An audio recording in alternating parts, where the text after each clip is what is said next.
Très bonne soirée, chers amateurs d'exercices pour la colonne cervicale. Sur Internet, chez nous, il existe de nombreux exercices pour le cou.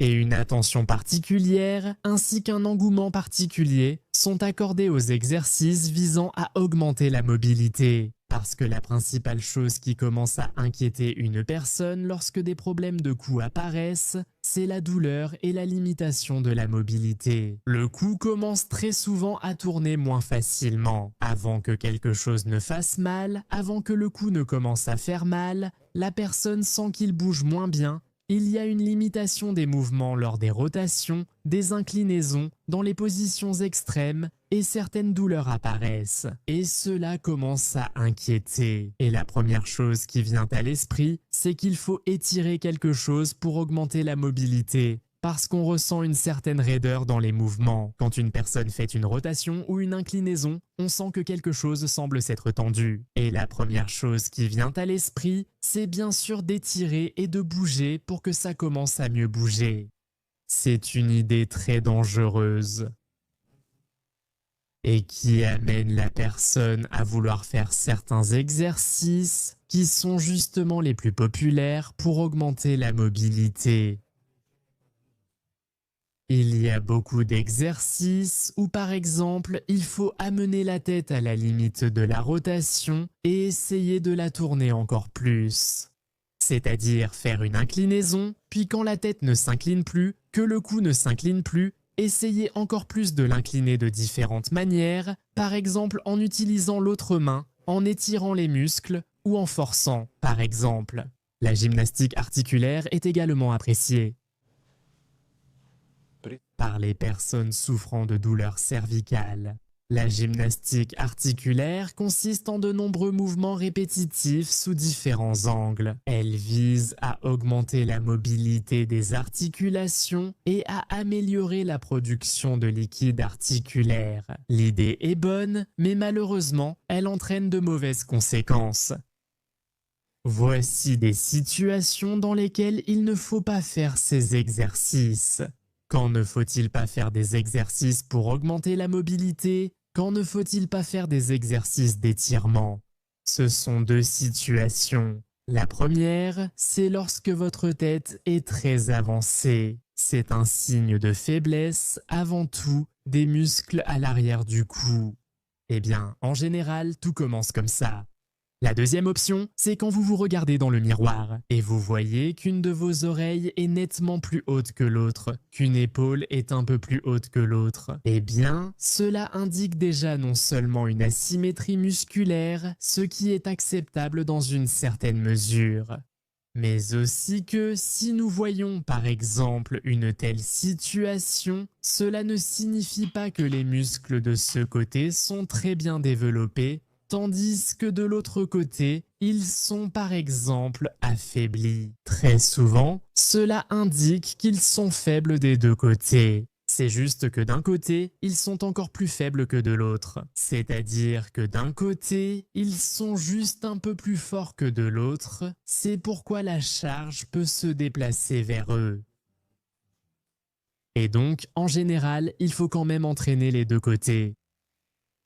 Un autre signe, c'est l'amincissement du cou, c'est-à-dire que votre cou, avec le temps, si vous regardez vos anciennes photos et qu'il était large, épais, que le col supérieur ne se fermait pas. Et tout à coup, sans raison apparente, il commence à diminuer jusqu'à la taille d'un cou de poulet. Cela indique aussi que le volume musculaire commence peu à peu à diminuer. Mais d'un autre côté, tout cela peut être masqué par un fanon graisseux comme celui-ci, et c'est donc aussi difficile à évaluer. À la place du muscle, de la graisse peut aussi se développer là-bas. Mais il y a un signe, l'amincissement du cou lui-même. Mais d'un autre côté, un autre signe, c'est lorsque votre cou semble disparaître, devient plus court, alors qu'en réalité, c'est simplement la tête qui se déplace vers l'avant.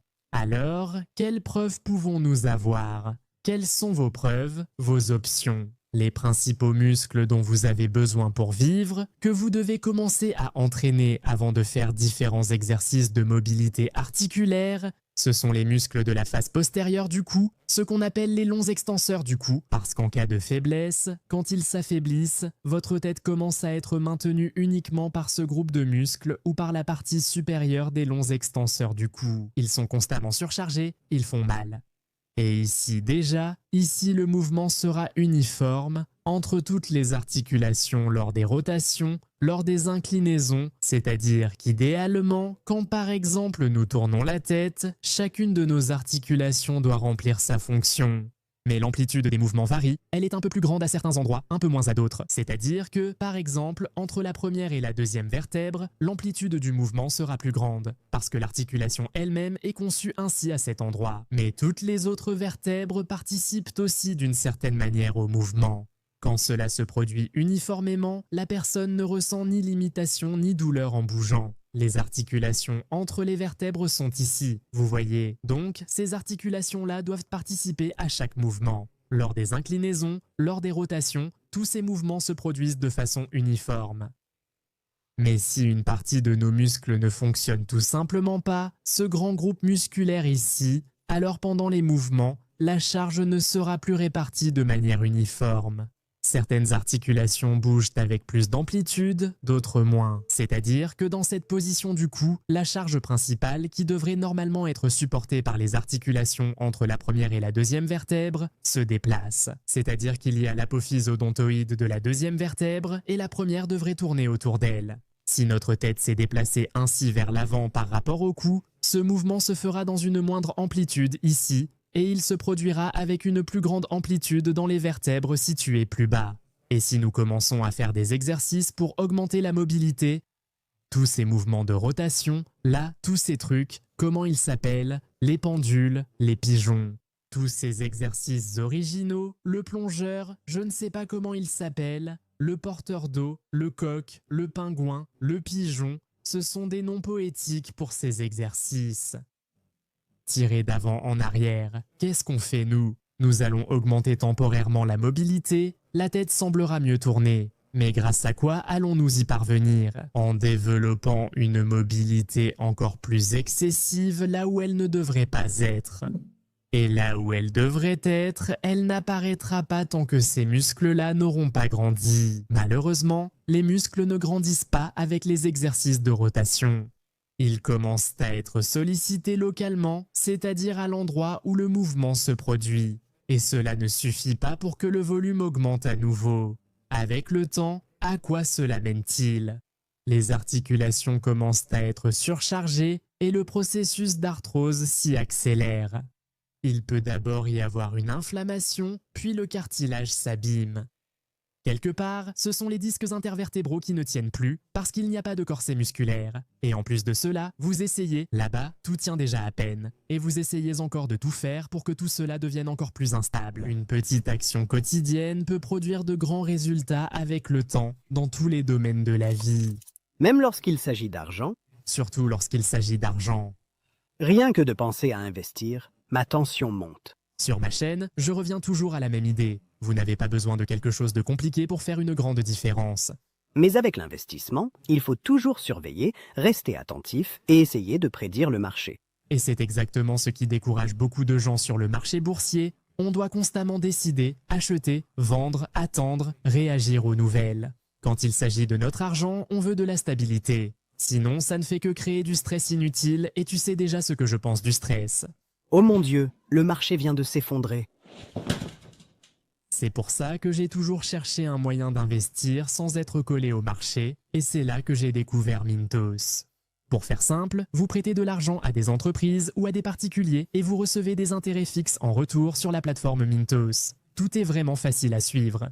Le rendement attendu pour chaque prêt est fixé à l'avance et les paiements arrivent chaque jour comme un revenu passif prévisible et cela reste facile à suivre sur la plateforme. Je peux filtrer les prêts selon le rendement que je souhaite, le niveau de risque avec lequel je suis à l'aise, le délai avant de récupérer mon argent, le pays dans lequel je veux investir et même la devise. Mintos propose également des portefeuilles automatisés, donc vous n'avez pas besoin de tout vérifier en permanence, tandis que les rendements sont automatiquement réinvestis. Ce qui me laisse plus de temps pour les choses que j'aime. La grande question est, quel type de rendement pouvez-vous réellement espérer? Avec Mintos, le rendement moyen des prêts est de près de 11%. Et honnêtement, c'est un rendement plutôt solide, surtout pour un revenu passif. Mintos existe depuis 2014, compte plus de 600 000 utilisateurs et est réglementé dans l'Union européenne sous MiFID. Et comme vous passez par ma chaîne, vous pouvez obtenir un bonus exclusif allant jusqu'à 350 € lorsque vous investissez au moins 500 €. Cliquez sur le lien dans la description ou scannez le code QR pour en profiter. Maintenant, d'accord, ça a l'air vraiment simple, stable et avec un bonus en plus. Ne ratez pas cette opportunité. Les muscles de la face antérieure du cou jouent aussi un rôle important dans la stabilisation. Ils ont tendance à être faibles car ils sont très peu sollicités dans la vie quotidienne et il est souhaitable de les solliciter périodiquement, de les faire travailler afin qu'ils conservent un certain volume. Parce qu'avec l'âge, très souvent, c'est précisément le muscle sternocléidomastoïdien qui s'atrophie fortement et rend difficile, en premier lieu, les rotations et les inclinaisons. La charge se transfère alors en partie aux muscles scalènes, provoquant souvent leur raccourcissement. Et lorsqu'ils se raccourcissent, le faisceau vasculo-nerveux est comprimé. Ensuite, en plus de la douleur dans le cou lui-même, il y a aussi une douleur dans le bras, un engourdissement dans le bras. Des problèmes à l'épaule, car les muscles autour de l'articulation de l'épaule s'affaiblissent. Alors, les amis, ce que je veux dire en un mot, avant de faire des exercices d'étirement, de rotation, avant de tourner la tête et de travailler la mobilité, de retrouver la mobilité, vous devez d'abord développer le volume musculaire autour du cou afin d'avoir de quoi bouger. Et le plus intéressant, c'est que lorsque vous aurez à nouveau reconstitué le volume musculaire, votre mobilité reviendra d'elle-même. Vous n'aurez pas besoin de faire séparément des exercices de rotation. Et le grand risque de ne travailler la mobilité du cou qu'avec des exercices, c'est que cela apporte un soulagement temporaire, mais ensuite la situation s'aggrave encore plus. C'est-à-dire qu'avec ces exercices, vous allez temporairement, pendant 6 mois, peut-être 1 an, vous sentir apparemment mieux, comme si l'amplitude de mouvement avait augmenté, mais au bout d'un certain temps, l'usure des articulations que vous avez forcées à bouger de manière excessive s'accélérera encore plus rapidement. Parce que si l'atrophie musculaire n'a pas disparu, si le muscle ne s'est pas rétabli, alors le mouvement reste inégal.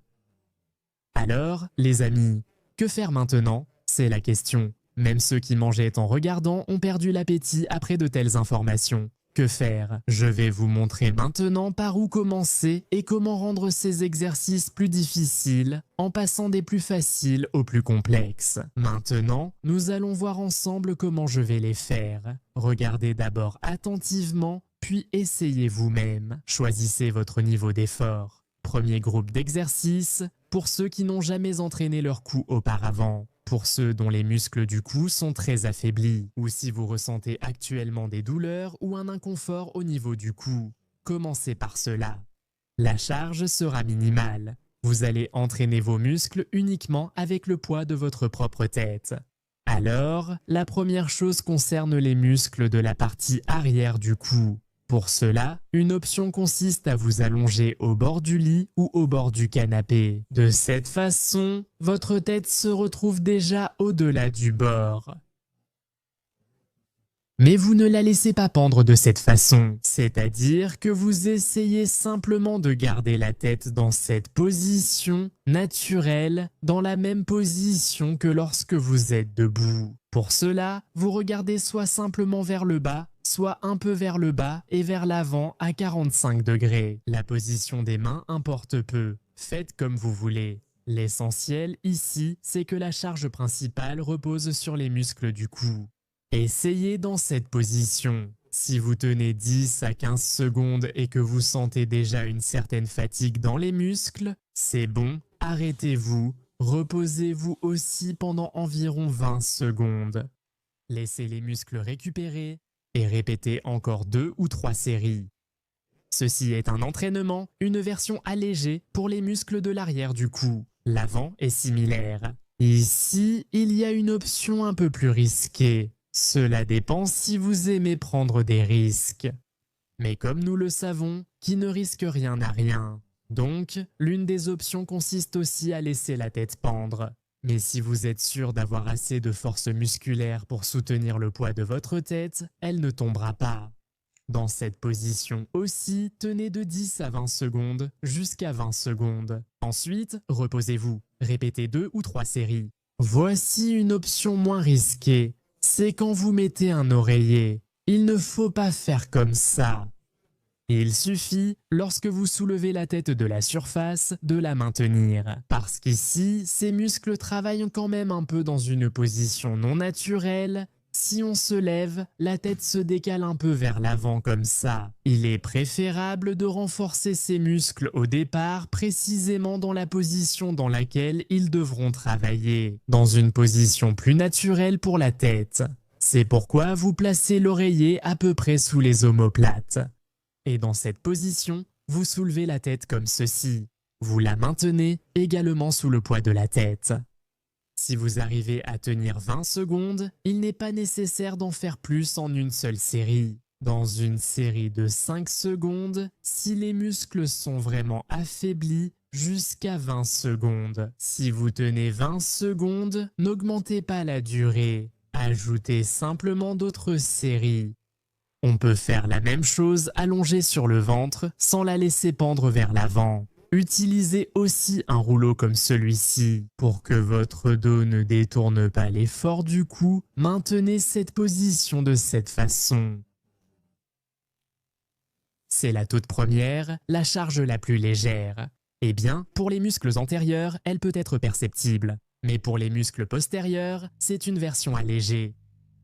Si vous gérez cette charge, passez à l'étape suivante, là où vous commencez à offrir un peu de résistance. Là aussi, la charge est pratiquement en statique, mais avec un petit mouvement de faible amplitude.